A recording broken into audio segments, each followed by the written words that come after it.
With the 755 and now with the addition of the 555, we've got a new need on the property. Now, I've had this need before whenever I rent equipment from Dirt Perfect, and I've always just borrowed his truck and his fuel tanks to move fuel up here. But I'm using more and more diesel fuel, and I need a more effective way to get that diesel fuel not only to the property, but around the property as well. I've been doing what everybody does.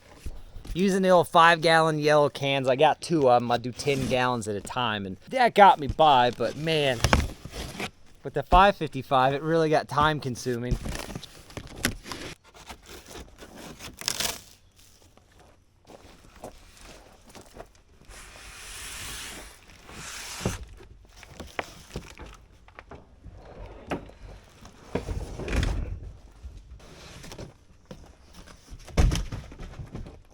Fancy security device.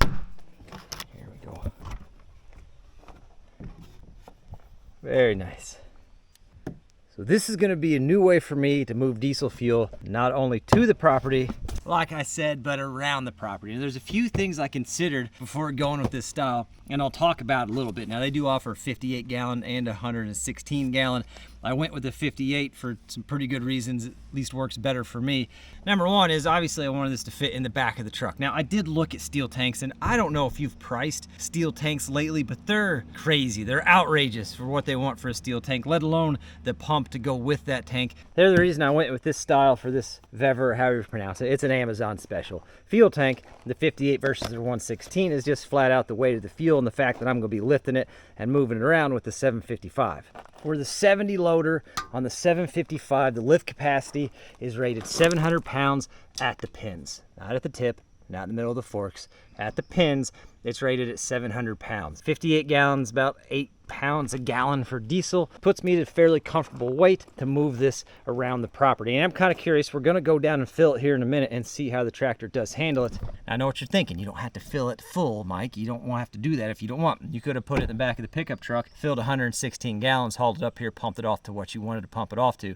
And that is true. If I only want to put 50 gallons in at a time to move it with the tractor, I could have done that. But there's another reason I went with this size. I'll show you that in a minute when we go to fill this thing. It does have a 12-volt pump with alligator clips, which is pretty handy. And it does say on here for diesel only, not any other flammable liquids. So this is not rated for gas or anything like that. It's rated for diesel or a diesel oil, like a heating oil, I suppose, since it's the same thing. The open flow, 40 liters per minute. I don't know, you do the math for the American people here. Comes with the nozzle, which it is a automatic shut-off nozzle.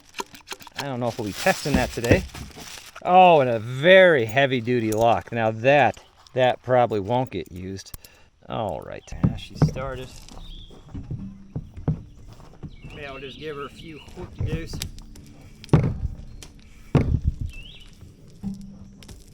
While I snug this up, I'll just preface this. I don't know. They did send this to me, full disclosure, because I reached out to them and said, hey, I would be interested in trying that.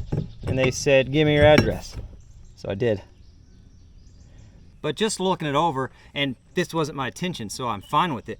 I wouldn't consider this like a job site tough. You're gonna fill diesel and run it around the job site every day. I don't think that's what it is, and I don't think that's the design. I think it's for exactly what I'm using it for, which is to make it a little bit easier on the homestead to get diesel up to the place. These are like little pass-throughs so the hose can hang out, but it's got a little spot where you can keep the nozzle in here, which would be nice, especially in the wintertime. Just keep rain off everything. Oh, look at that. Yeah, feller already came off. But I don't think that's a huge crucial thing. It's just got a super simple float gauge. I'm assuming this is some sort of vent. And it looks like the cap is vented as well. It's got a big ol' opening on there.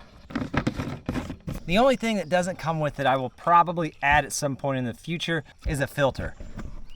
But there is plenty of room to add a filter and hose out right there. There's plenty of room to do it. In fact, the one that I saw a video of this on Facebook. That's how I learned about it. That feller had a filter on it. So I think it'd be super easy and super simple to add one. I say let's run down and put some diesel in it.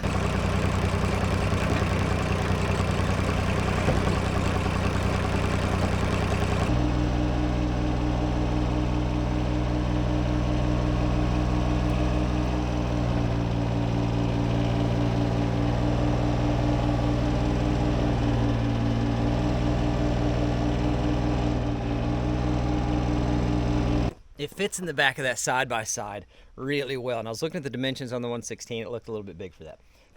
The backhoe's what needs fuel. Let's pull around and put some in.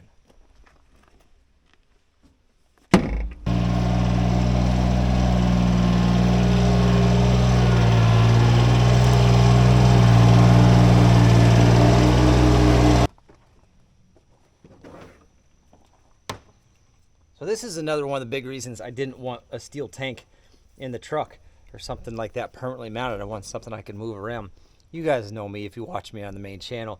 Whenever I'm working on something, all my stuff lives outside. So if I'm using the backhoe in the woods, it's staying in the woods until that job's done and I bring it back to the barn. Same goes with the 755. I can bring fuel to the equipment now with the 755 or the side-by-side instead of having to try to get pickup truck back there.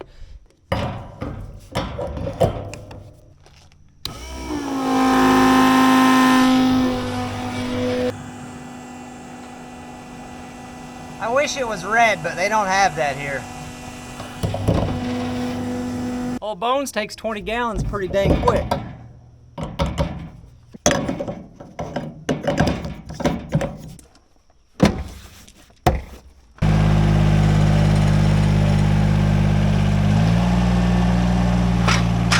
Went ahead and parked it next to my parts storage there. That ought to be fine. I think that's a pretty slick unit. I don't mind that the hoses hang out. I think it's kind of by design, and if a fella wanted to put longer hoses on, you could. Everything fits in there pretty good, and the pump, the nozzle, fill, everything is pretty well protected from the weather.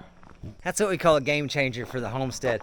And again, price point. I can't drive that home enough because somebody's gonna say that's not gonna hold up like a steel tank would. Obviously, it's plastic and a steel tank is steel. Obviously, it's not gonna hold up as well. This isn't like a heavy duty contractor's version of things. And I don't think that was their intention when they made it. I think their market was homesteaders like myself who have a little bit of equipment on the property and need a better way to haul that fuel around and have options when it comes to hauling that fuel around. And that's what that gives me, and I liked it. I think it's gonna work well. If it doesn't, well, stay tuned to the channel. You'll find out. But so far, I'm pretty happy with it. There's nothing that jumps out and makes me say, I don't like that. So far, I think it's going to work great. This is going to be a tool that saves me time. There is a link in the description if you want to check it out, but it's not an affiliate link. I don't do the whole affiliate marketing thing. I could. It'd be an easy way to make a little bit extra money, but I'm not a salesman, and I don't want to sell you anything. I don't mind showing off products like this so you can kind of see for yourself how they are in real life and how they're used.